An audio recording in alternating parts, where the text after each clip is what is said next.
O mar acordou primeiro naquela manhã, batendo de leve no costão como quem pede licença para entrar na história. O porto de Váudria era um corpo respirando, cordas rangendo, mastros tinindo, vozes que vinham do sal. Aos 13 anos, Aurélia de Váudria conhecia os dois sons que governavam o reino, o do sino do palácio e o do sino de neblina, e sabia que o segundo dizia uma verdade que o primeiro costumava esconder. Trazia no bolso um lápis encurtado por muitos mapas, porque gostava de desenhar ilhas que não existiam e costas que talvez um dia coubessem o arrependimento dos adultos. No corredor dos aposentos do rei, seu pai caminhava devagar, acompanhando um criado que carregava uma bandeja de prata com chá de folhas escuras. O rei tossia desde a madrugada, febre de gente que assina mais do que lê. O quarto cheirava a tinta de lacre, a velas que choraram a noite inteira, a papéis que haviam ameaçado ser leis. Aurélia entrou na ponta dos pés, como aprendera, e parou junto à escrivaninha para alinhar um compasso que destoava do resto. Foi quando viu, semi-oculta pela sombra de um tinteiro, a carta de lacre prateado com o sinetê do Duque Severin em relevo, frio como um desdém. A luz da manhã encontrou a carta e a tornou indecente. Os objetos que deviam ser escondidos acusam-se assim quando amanhece. A mão de Aurélia não tremeu. Tremeria depois. Ela segurou as bordas com o cuidado com que se segura um pássaro acidentado e, sem romper o selo, aproximou o ouvido. Ouviu o papel existir, como se a fibra tivesse um suspiro próprio. Não era a curiosidade que guiava a menina naquela hora. Era algo mais parecido com um instinto de mar. A certeza de que as correntes mudam de repente e quem não sabe nadar acaba pedra. O pai levantou a cabeça, meio febril, e a viu ali, pequena, com a carta grande demais nas mãos pequenas, e não disse nada. O silêncio adulto é um idioma que as crianças decifram antes de aprender a negar. "Devolva a gaveta, filha", ele murmurou, num tom que pedia perdão ao mesmo tempo em que proibia. Aurélia obedeceu. Só que antes leu a linha que escapava no rodapé do envelope, como vírgulas sobrando. Sobre Mirassol, parecer definitivo. Mirassol era o nome que a cidade dizia baixinho. Mirassol era mar, era povo de peixe e de vento. Era o lugar onde a história oficial colocara um levante e a história das cozinhas jurava ter sido uma noite de sangue. Aurélia guardou a carta na gaveta e, no mesmo gesto, guardou algo dentro do peito que mudaria tudo, a decisão de voltar. Voltou à noite, quando o sino do palácio tocou para a última ronda e o sino de neblina fez a voz profunda que ralha com os navios. Andou pelo corredor com uma vela na mão e o atlas grosso do conservatório de mapas debaixo do braço, pesado como uma promessa. No quarto, o rei dormia mal e o criado tossia para dentro, como quem tem medo de perturbar o ar. A gaveta cedeu, e a carta estava lá, metálica de prateado, ridícula em seu requinte. Aurélia, ajoelhada, abriu o compartimento oco que o atlas escondia. Ela mesma mandara fazer, sobrando papelão e paciência, como uma criança que inventa um mundo sem pedir licença ao mundo maior. Ninguém viu quando ela colocou a carta ali dentro, com o lombo virado para o mapa do estreito, onde a corrente cega os pilotos. Ninguém viu quando ela prendeu entre páginas uma pena azul curta para marcar a página do crime. Ninguém ouviu quando, sozinha, jurou em voz quase inaudível que só abriria aquele atlas quando pudesse proteger vivos e dar nome aos mortos. Ela era uma criança, mas a promessa não era. Crianças fazem promessas que os adultos não conseguiriam sustentar, e o mundo inteiro tem uma dívida com isso. Os anos passaram como passam as estações numa costa austera, repetindo a cor, mas mudando a temperatura. A cada aniversário, Aurélia abria o atlas apenas para tocar a lombada da carta, sem violar o lacre. Estudou correntes marítimas, rosas dos ventos, linhas de costa. Aprendeu a língua dos cartógrafos e a mão dos técnicos do telégrafo. Aprendeu a distinguir tinta tipográfica boa da ruim apenas pelo cheiro. Não esqueceu Mirassol, embora o palácio tivesse penteado o nome para trás, como se fosse um fio rebelde. No 12º inverno desde aquele dia, a cidade mudou de cor. As tipografias clandestinas inflaram feito velas. Elias Navarro, cartógrafo e tipógrafo autodidata, voltou de uma temporada no norte, onde os mapas gostam de mentir menos. Tinha os dedos manchados de tinta, o peito de peixe e a paciência de quem leu o mar mais de uma vez. No arco dos alfarrabistas, alguém sussurrou seu nome a Aurélia, o filho do pescador de Mirazal, aquele. Aurélia foi até a oficina cartográfica do porto, disfarçada de aprendiz da biblioteca. Coque simples, vestido cinza, gola sem joias, olhos abertos. O lugar era um templo secular. Mesas com mapas náuticos esticados, réguas T, madeira com marés de arranhões, tipos móveis na calha, a armadura negra da prensa esperando o pão de papel. Elias media uma linha de costa e, ao mesmo tempo, impressionava letras de chumbo numa bandeja.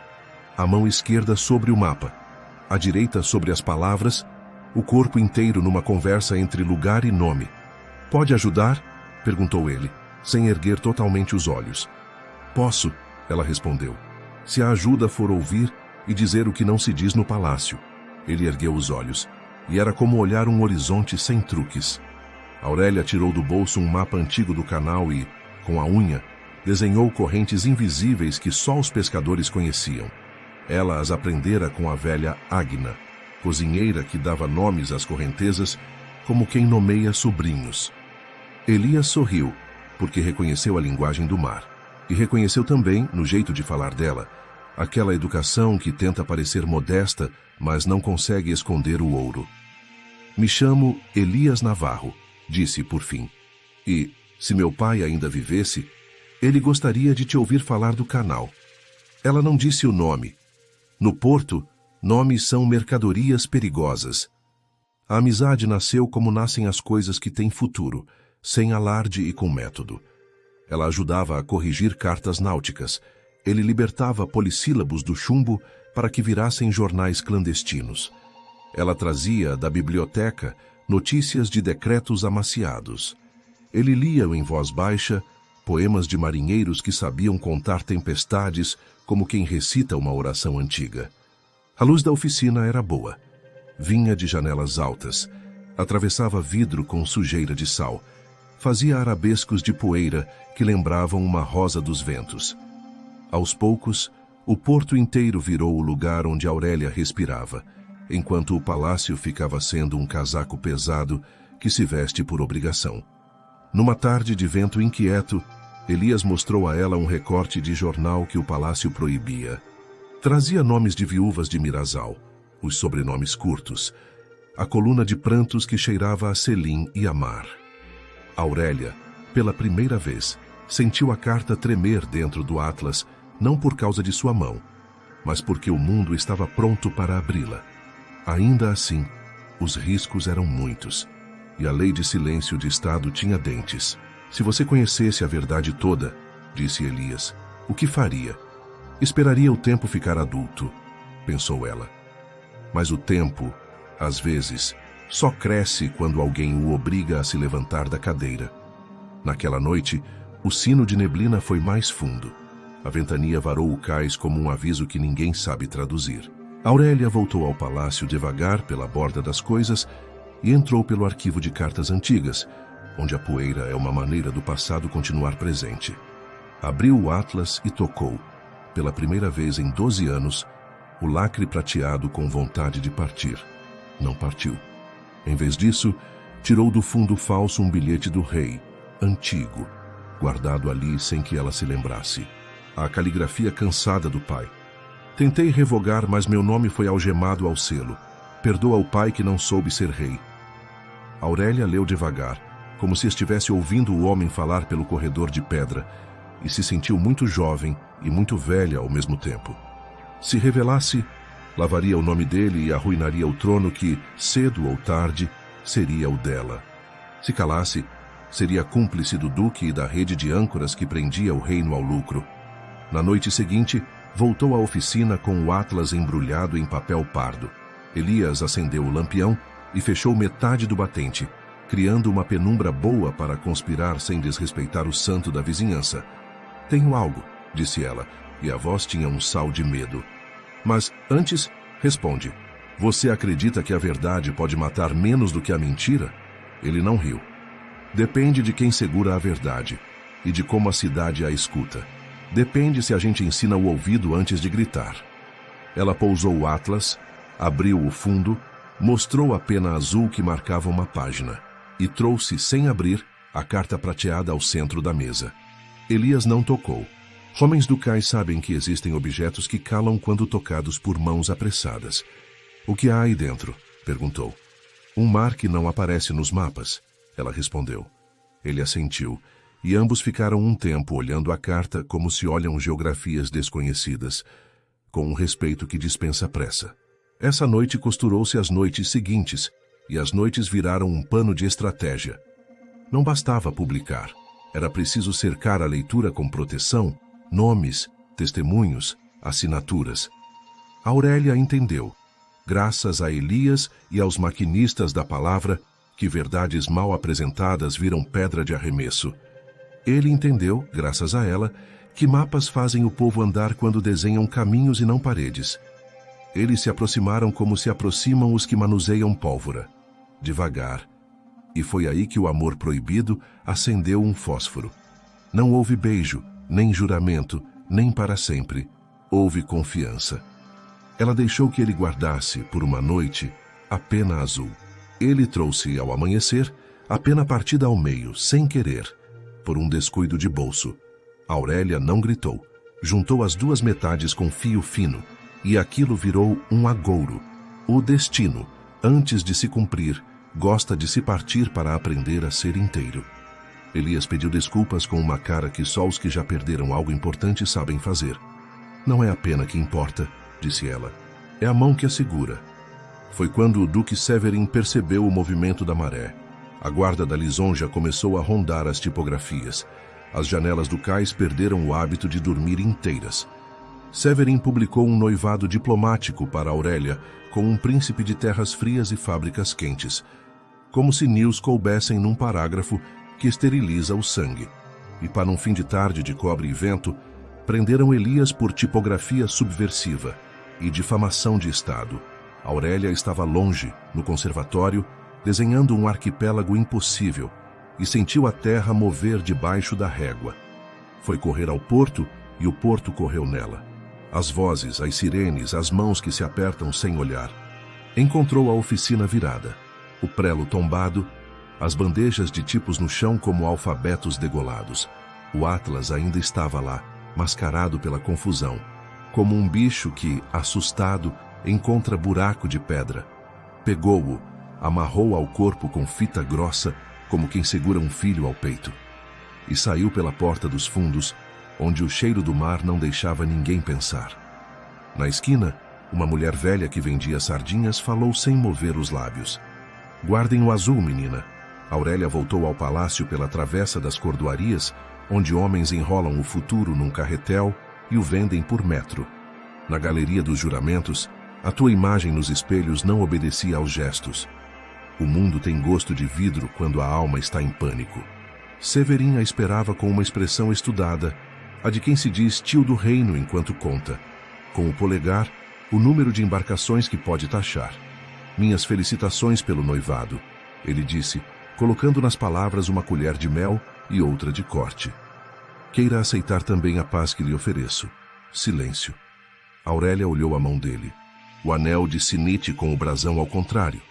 Uma arte evitada pelos joalheiros do reino, exceto pelos que gostam de selar o mundo com a própria face. A paz que o Senhor oferece vem com a conta do meu futuro, ela respondeu. E com o sangue de Mirassol, Severin não se perturbou. Os velhos marabutos do poder aprenderam a desconfiar do escândalo e a respeitar a frieza. O que aconteceu em Mirassol, disse, foi um exemplo. Aurélia sentiu, pela primeira vez, vontade de quebrar um espelho. Não quebrou. Em vez disso, guardou a face como quem guarda um mapa para tempo de tempestade. Nessa noite, a oficina do porto ficou em silêncio. Mas o porto não.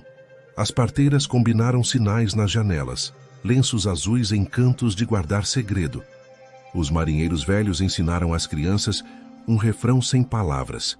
só assobio de farol, para que as bocas não denunciassem quando os olhos não conseguissem. Os caixeiros de tipografias enterraram tipos móveis em vasos de gerânio, porque o chumbo cresce melhor do que se pensa quando precisa sobreviver. Aurélia caminhou entre eles disfarçada de copista. Capuz, cesto de papéis, um modo de andar que aprendemos quando queremos ser ninguém. Levou o atlas até o sótão das linhas mortas, um depósito de mapas que deu errado, e lá, em cima de um baú que cheirava a madeira molhada, abriu a carta. O lacre prateado cedeu com um som que não era som, uma espécie de suspiro de metal. Leu. Linha após linha, a mecânica do crime. O Conselho de Âncoras exigira um massacre como gesto de autoridade para garantir empréstimos externos. Em troca, compensações em títulos do porto, descontos em taxas, reserva de cargueiros. O rei, seu pai, obedecera por chantagem e por medo de quebrar a moeda no meio de uma seca de comércio. Nas margens, observações do próprio Severin com caligrafia de quem sabe apertar a tinta até que as letras virem ata. Havia também nomes, viúvas, órfãos, líderes de sindicato marítimo que foram tomados à noite, sumidos, como gosta de dizer a linguagem burocrática, quando quer parecer limpa. Aurélia não chorou. A dor dela era um oceano gelado. Não se mexe muito, ou as pernas param. Guardou a carta de volta no atlas, mas, dessa vez, o fundo oco ficou meio aberto, propositadamente. Ela não queria mais esconder sem que ao menos uma corrente de ar soubesse a verdade. Desceu as escadas com o coração batendo numa cadência que parecia uma bomba de porão. De manhã, soube que Elias fora transferido para os calabouços do Forte das Âncoras. A ironia conhece o caminho até os nomes. Sempre soube. Soube também do noivado oficial publicado no boletim de Váudria, com tinta de chumbo alegre. Uma alegria que só papéis públicos conseguem fingir. Aurélia queimou os dedos na prensa tentando, sozinha, imprimir um folheto. As letras saíram tortas, e a palavra verdade ficou sem a vogal do meio. Respirou, e o ar entrou rascante, como se o mundo tivesse areia. A partir dali, entendeu o que Elias queria dizer com ensinar o ouvido antes de gritar. A cidade estava pronta e não estava. Como todo lugar que se prepara para ouvir aquilo que os poderosos proíbem, Váudria tinha medo nas mãos e fome nos olhos. As parteiras começaram a ler cartas em voz alta para viúvas, avaliando pausas, treinando a respiração para que ninguém desmaiasse na palavra massacre.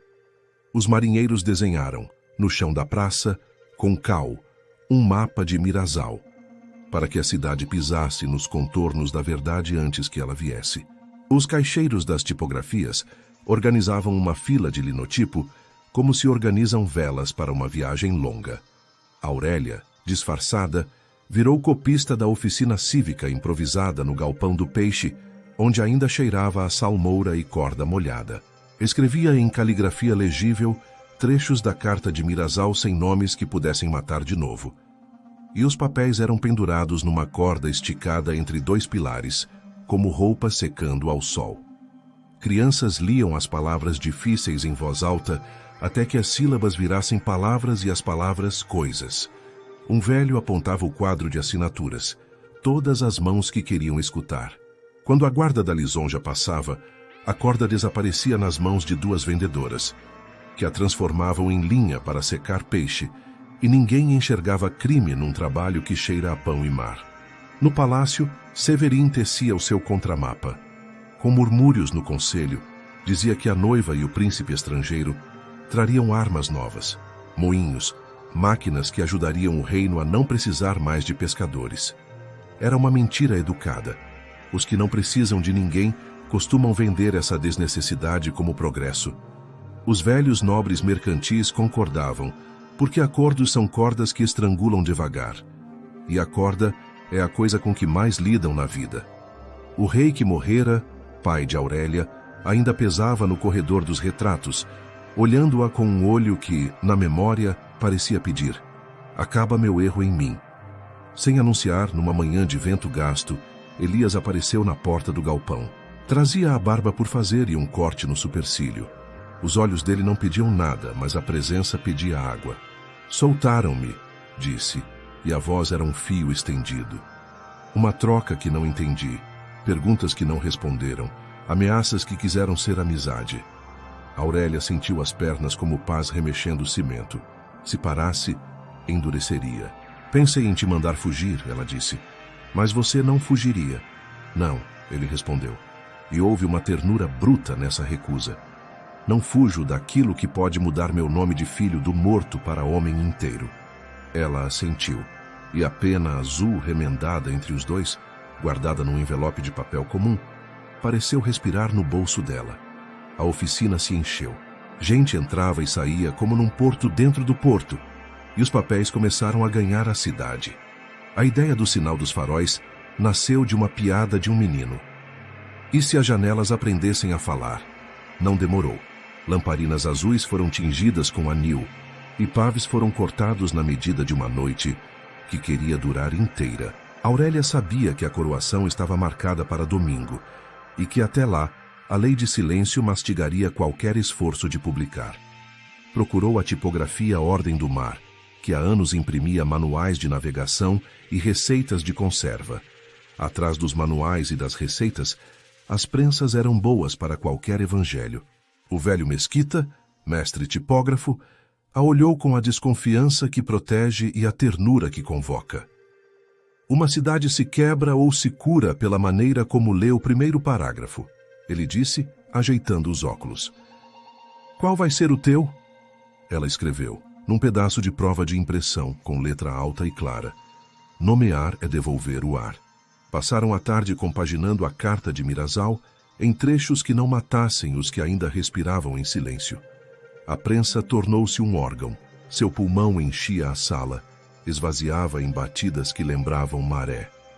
Elias lia alto, como quem ensina a boca a respeitar o peso de cada nome. As parteiras conferiam as listas, riscando com carvão os nomes que não podiam aparecer. As lamparinas azuis eram testadas nos cantos da sala, para que as chamas tivessem a mesma altura e a mesma respiração. Queriam uma noite sem sopro de desespero. Quando o sol teimou em fingir que não ia embora, o porto já estava coberto de pontos azuis, janelas de armazéns, postigos de casebres, lanternas de proa com panos tingidos. Parecia que o mar tinha subido até os telhados.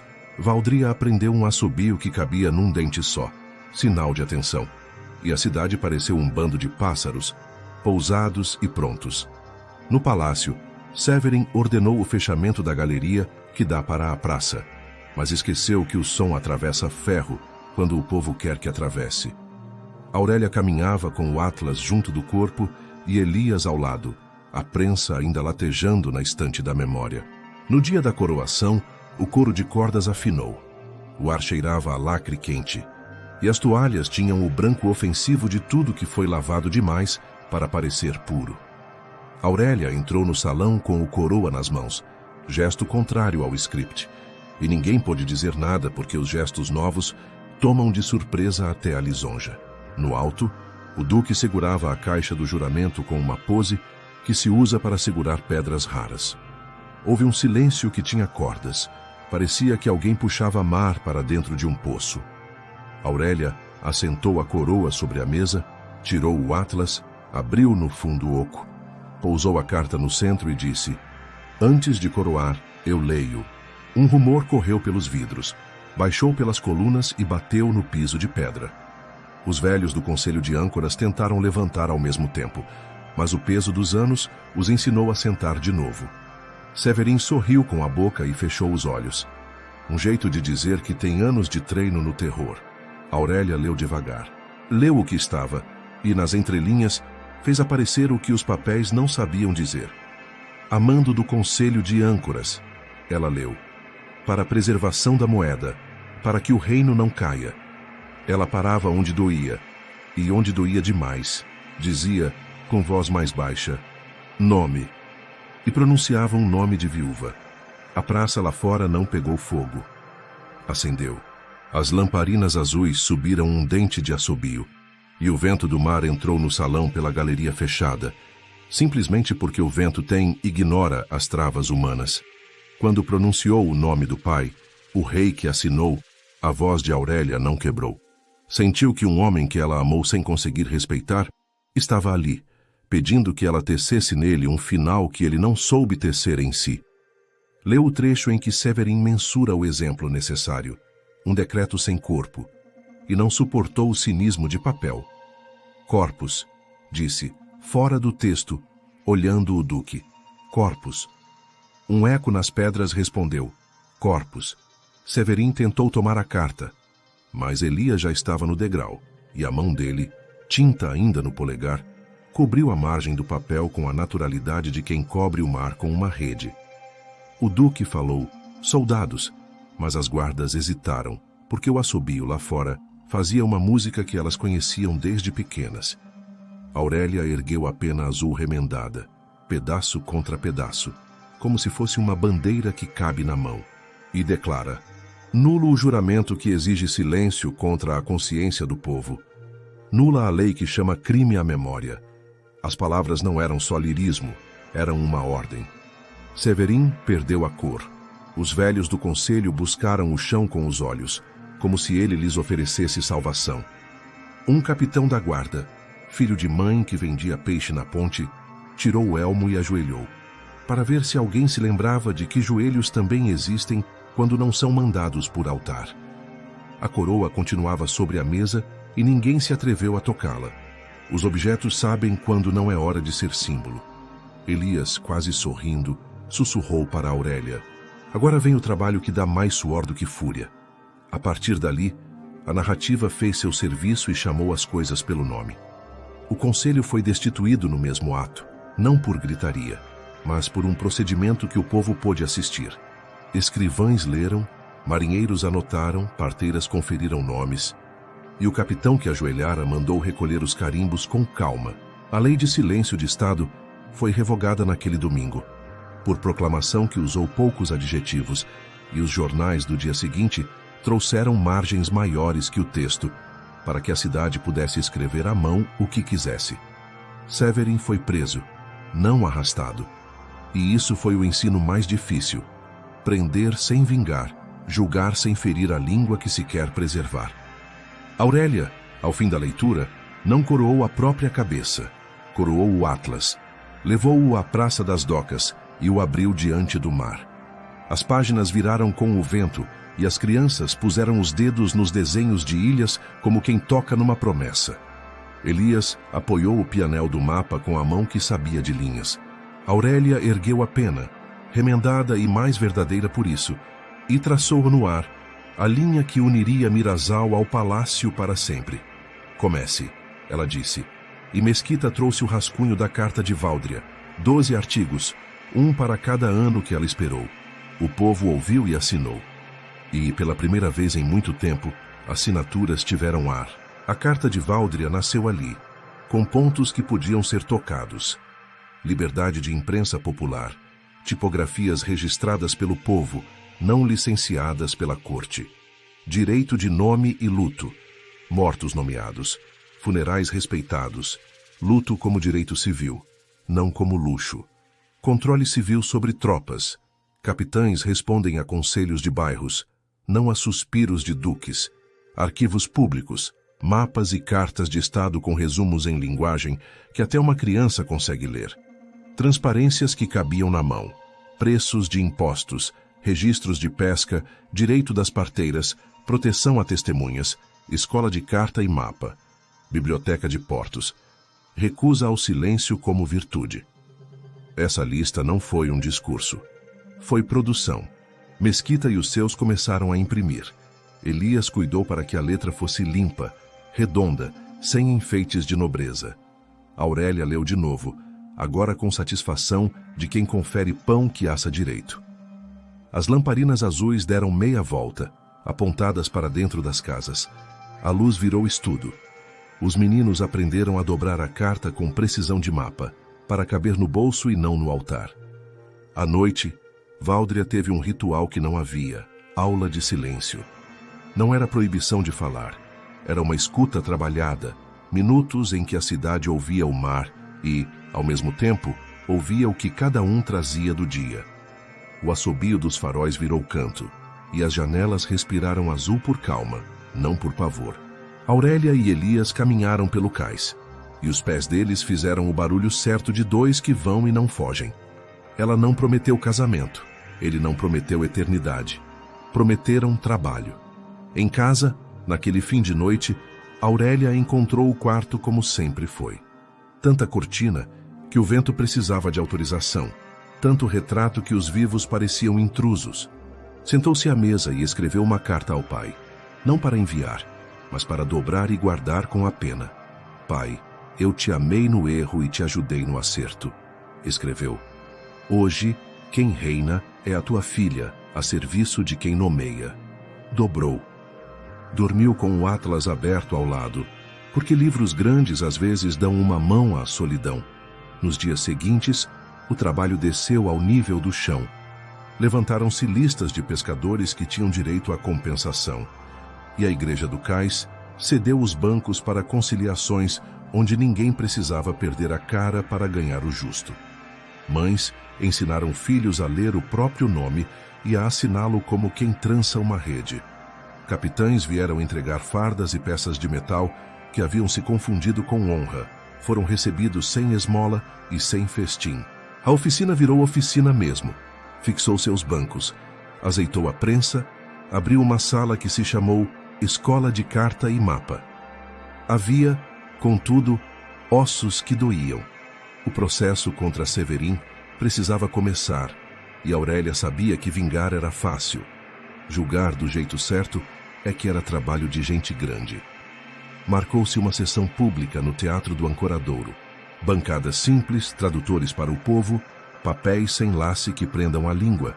Severin chegou limpo, sem correntes. A justiça de Váudria queria ensinar com a cena, não com o ferro.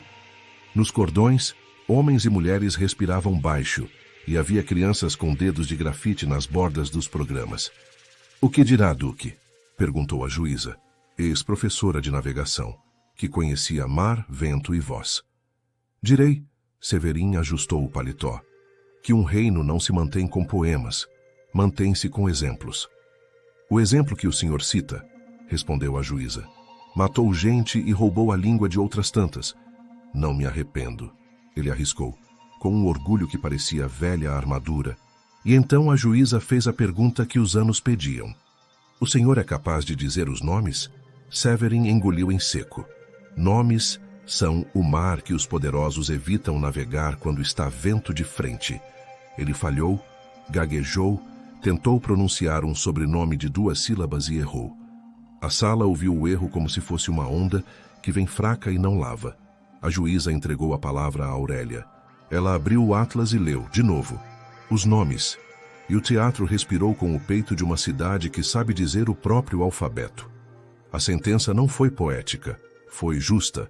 Severin foi destituído, inabilitado, condenado à restituição, com fiscalização de marinheiros e parteiras. Gente que não tem paciência com contas mal feitas. Seria preso em regime de trabalho para o arquivo. Abrir caixas, catalogar com resumo para a criança, limpar fungo de papel, aprender a ser útil a quem não tem a cara dele. A plateia saiu sem grito e sem pedra. Saíram com planos e com horários. Aurélia e Elias ficaram por último, como dois que fecham a porta do teatro e ouvem por um instante o silêncio exercitado.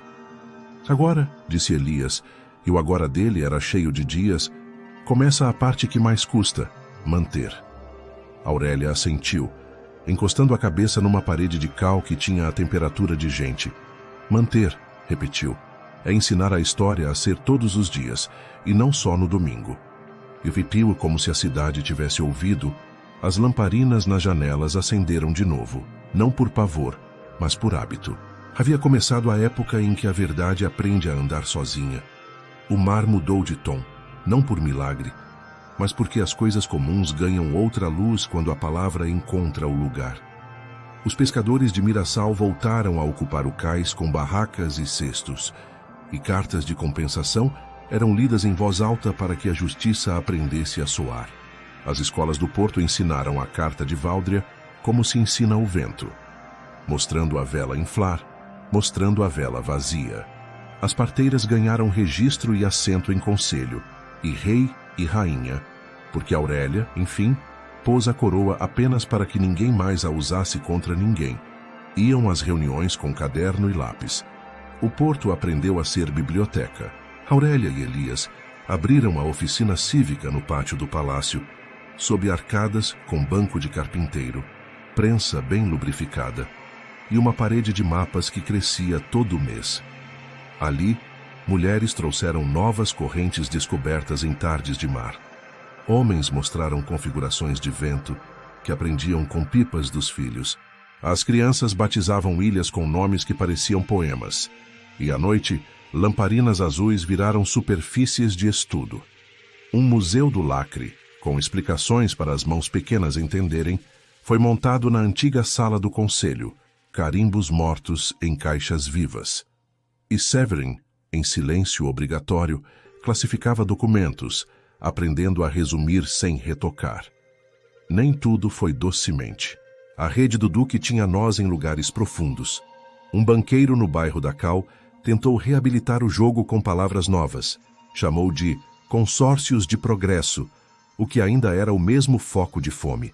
Aurélia o convocou para ouvir as mulheres de Mirazal, e o homem saiu de lá com números reais na ponta do lápis.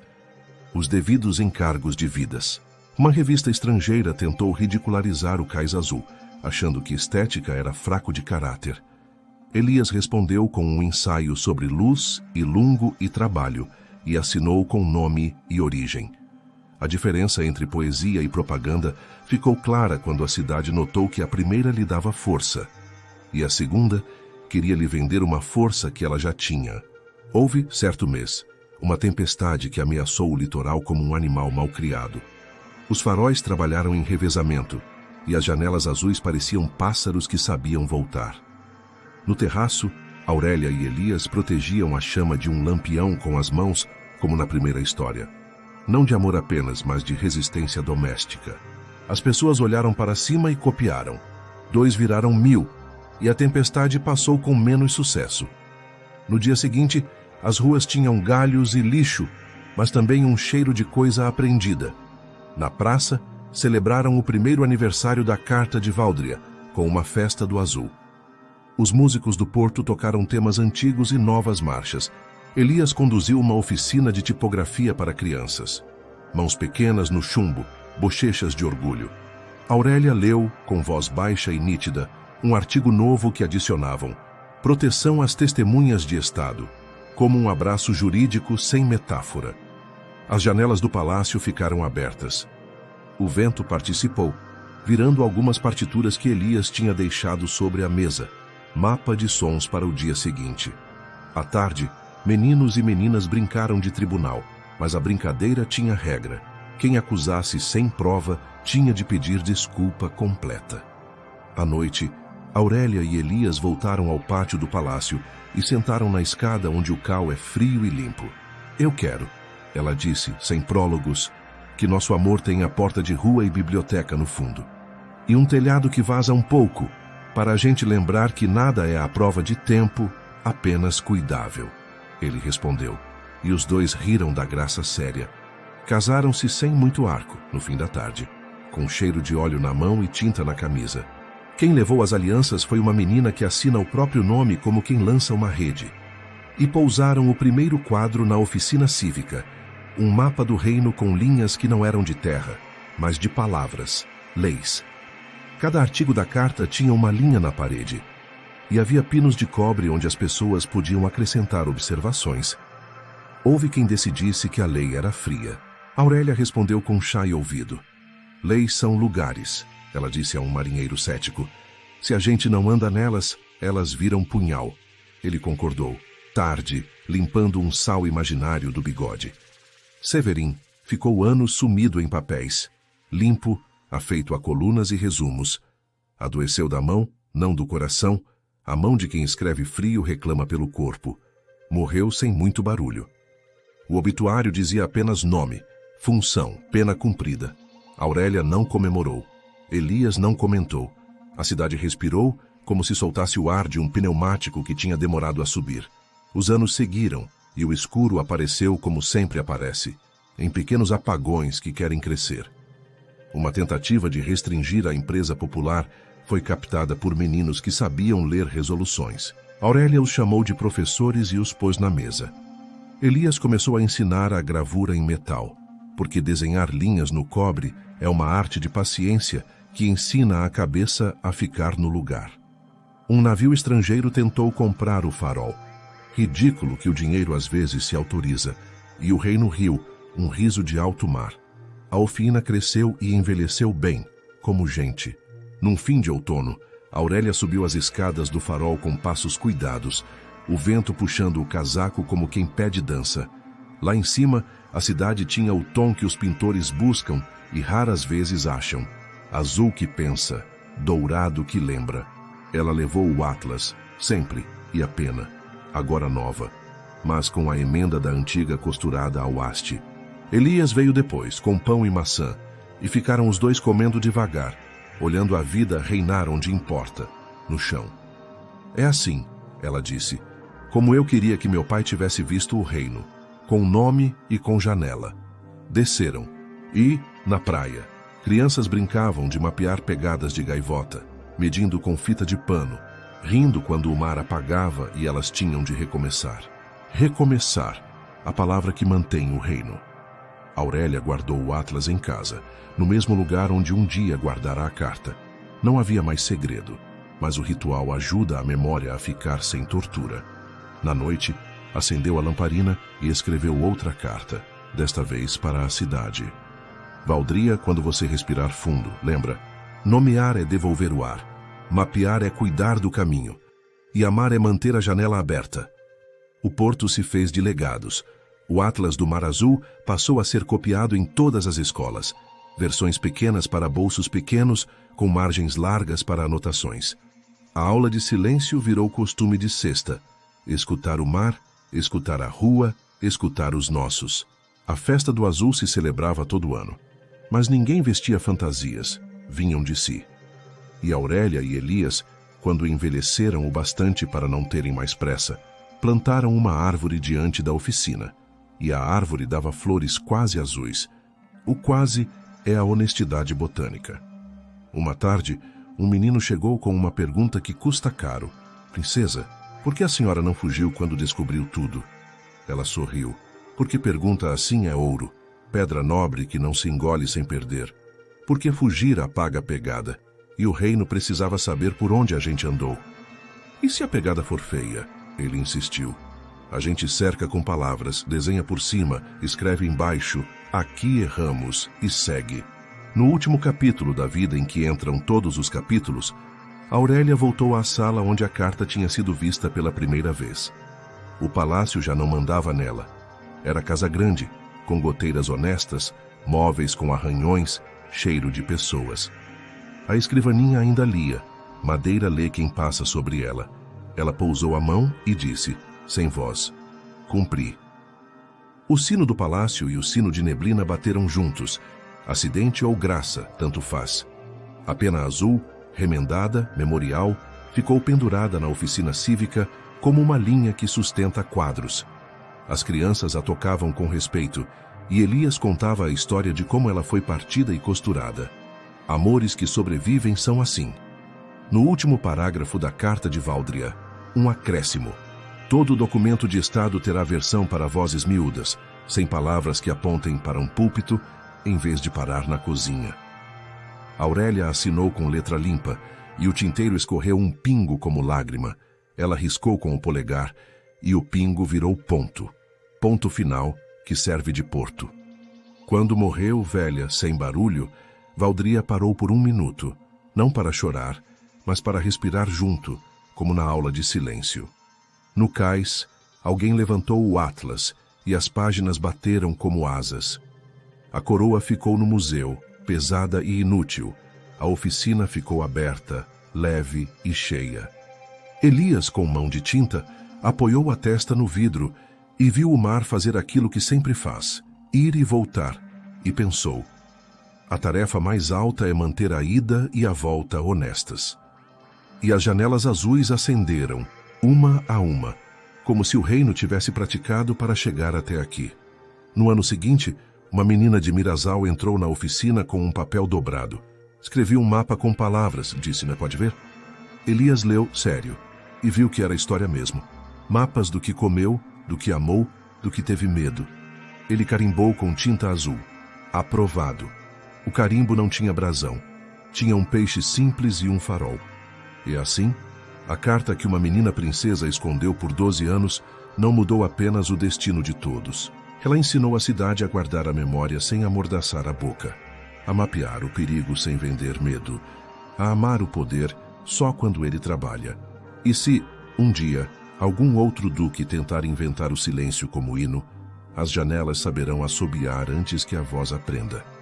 Porque a pena remendada ficou na parede e o atlas virou o manual de uso do mundo.